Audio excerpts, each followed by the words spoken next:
Karachi tanker و water ہائیڈرین سے وسیلہ آب فراہمی ہلاس کرنے فیصلہ کنک بتا کراچی میئر مرتضی وہاب گشتک کے واٹر ہائیڈرین سے کانٹریکٹ گستگی سالہ ہلاس بتک درستی ہائیڈرینس ہلاس کنک با کراچی ٹینکر و واٹر ہائیڈرین سے وسیلہ آب فراہمی ہلاس کرنے فیصلہ کنک بتا کراچی میئر مرتضی وہاب گشتک کے واٹر ہائیڈرین سے کانٹریکٹ گستگی سالہ ہلاس بتک درستی ہائیڈرینس ہلاس کنک با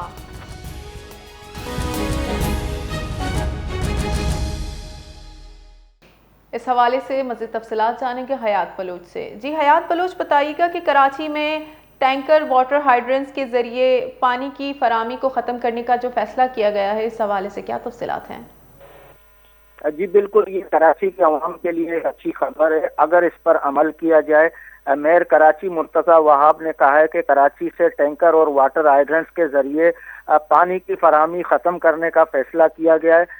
واٹر ہائیڈرنس کا کانٹریکٹ گزشتہ سال ختم ہو چکا ہے۔ شہر کے تمام ہائیڈرنس ختم کر کے لائنوں کے ذریعے عوام کو پانی فراہم کیا جائے گا، یہ کہنا ہے مرتضی وہاب کا۔ نئے کانٹریکٹ جاری نہیں کریں گے، شہریوں کو ٹینکر مافیا سے نجات دلائیں گے۔ مرتضی وہاب کا یہ بھی کہنا تھا کہ واٹر ہائیڈرنس ماہانہ 30 کروڑ روپے ریونیو حاصل ہوتا تھا۔ مزید ان کا یہ بھی کہنا تھا کراچی میں پانی کی منصفانہ اور مستقل فراہمی حکومت کی ترجیح ہے۔ جی تفصیلات کے لیے شکریہ حیات بلوچ۔